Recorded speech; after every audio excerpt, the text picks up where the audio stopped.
Welcome back, it's your boy Scotty, and you're watching OffScript. This is the moment you've been waiting for. All right, now I'm going to drop this interview in a 4-part series, 1 part per week. If you want to watch the full interview, make sure you go to my Patreon link, sign up, and where you can watch the full interview today.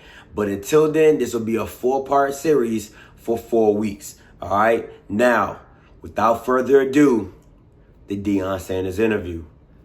Let's get it. It's your boy Scotty from the YouTube channel OffScript, and today I'm with the man, the myth, the legend, Coach Prime. You gotta explain this how this went down, man. Oh, you can't just jump into this thing. You gotta explain how this went down. All right, too easy. All right, so first of all, we all seen the infamous video of you laughing at the interview.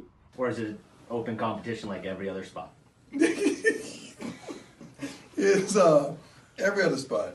I mean, everything is competitive, man. And with the quarterback question, and then it comes out to find that you thought I was making a mockery. I definitely did. Of the quarterbacks. I did. When it was not that. That was not. Right. And so I go on live, and I went in. I went in. You went in. I went in. I did. I got a live call-in show, so I had other callers call in, and they went in too. So as soon as I get off, so Monday, I do a Tell Me Why You Mad on Mondays. And once I got off, one of my subscribers sent me the behind the scenes footage. Right. And I'm looking at it, I'm just like, yeah. Dang. Yeah. So they set you up. They gave me the okie doke. They gave me for the okie doke. So I immediately go back on live, and I say, man to man, I apologize. And I respected the heck out of it. As a man, I apologize to Deion Sanders for me going to the level of extent that I took it to. It meant a lot. It meant a lot to me because as people, we don't do that to them. Yes, and we sir. should. Yes, sir. But I respected that so much. I was prompted to look you up. Yes, sir. And my team looked you up. We call you, and now we're here. We're here. So I just had to get in the backstory how we got here. Yes. And so my slogan from here on out is, don't tell me what an apology won't do. Mm-hmm. All right? Because I never would have thought in a million years that I would be sitting here with my small YouTube channel interviewing the greatest cornerback. Don't put a size on your YouTube channel because Yes, your voice is defining. Like you're believable, you're real, you're authentic.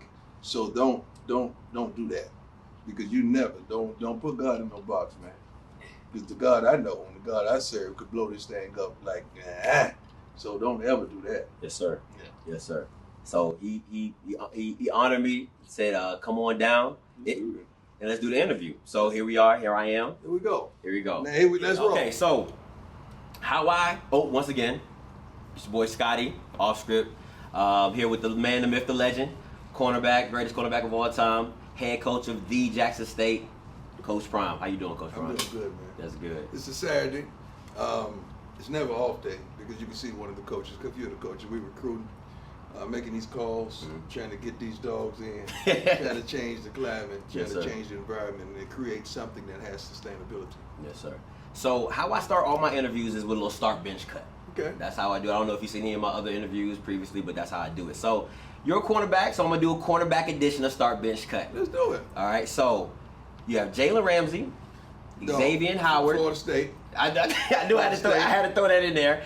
And Stephon Gilmore. Start, bench, cut. First of all, Florida State is Florida State. Let's get this straight. Okay.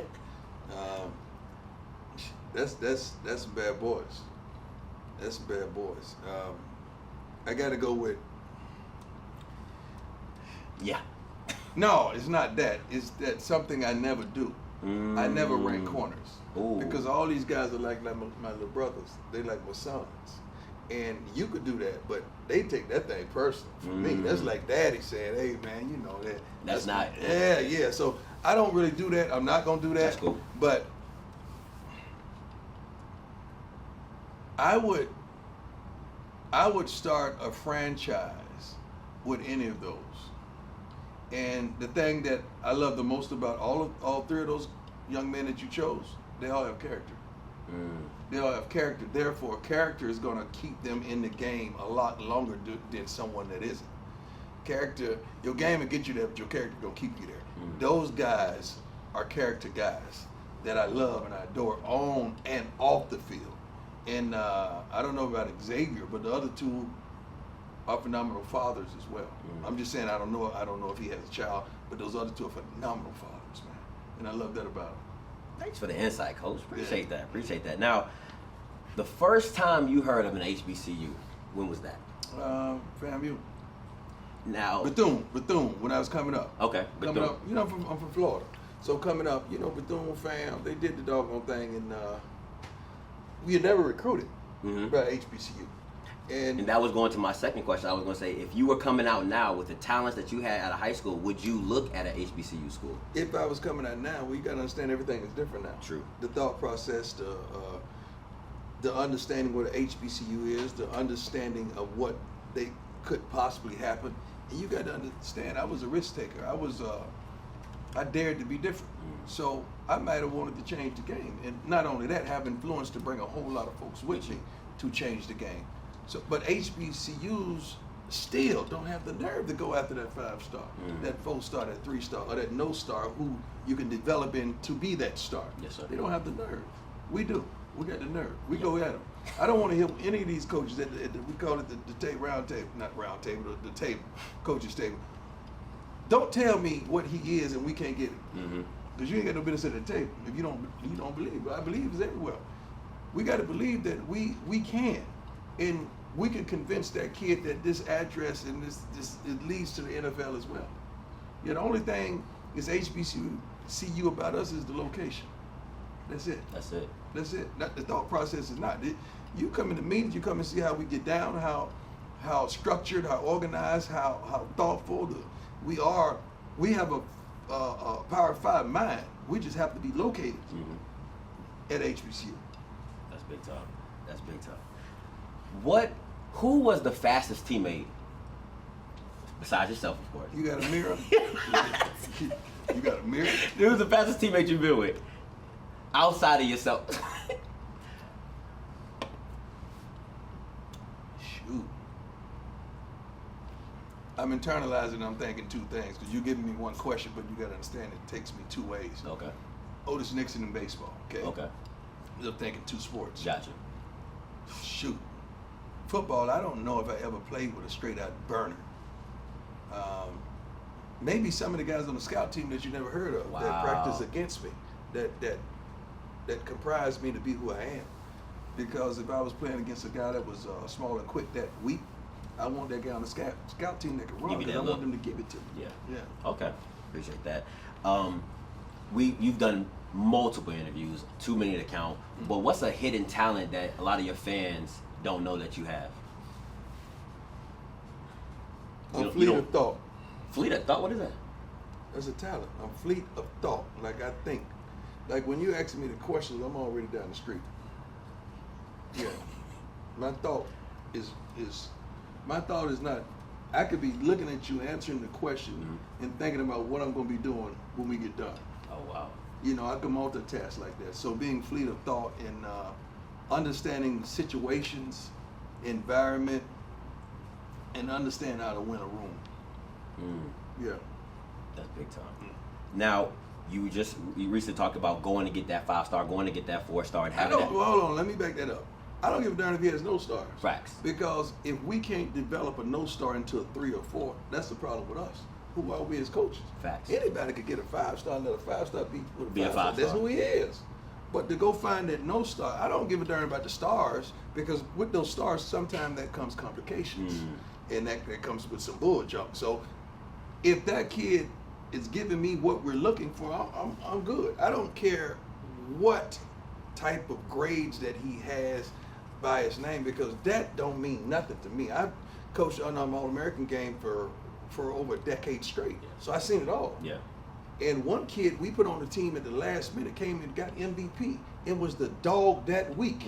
Went on and had a great career at the University of Florida, but he didn't have no stars. So I don't give a darn about that. I care about what you got. That dog. that inside, that fight. Yeah, that will, that won't, that thing that want to get your mom out the hood, that thing that want to get your little brother and them, you know, that big wheel, that thing that want to get grandma a new air conditioner, you know, that want to relocate the whole family, give them generational wealth. That's what you're looking for. Kid that I want. So when you're looking for those kids in the the DB area, what traits are you looking for within? And I know you said character, that's one. Character is one. Criteria, smart, tough, fast, discipline. Smart, tough, fast, discipline. That's what we're looking for. But we're looking for that kid that has character, that has that want, that would go out there and train when there's no one available to go out there and train him. I don't want kids that need a trainer. I want kids that you are the darn trainer. I just want to play. Yeah, I don't want a kid that got to go out there and be filmed when they're working out. I want you to work out so bad that people want to come film you working out.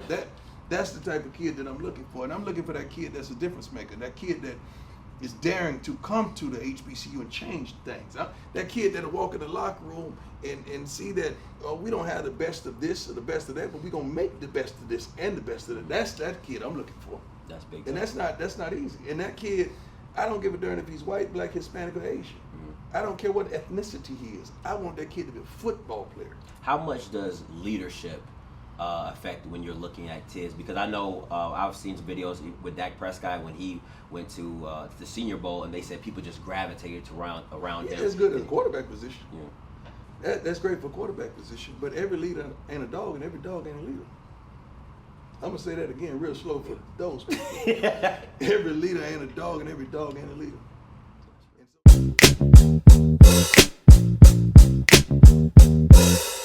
P-I-M-P, I believe I am. K-I-N-G, I'ma need my crown. Yes, sir. Move at light speed out my way, goddamn.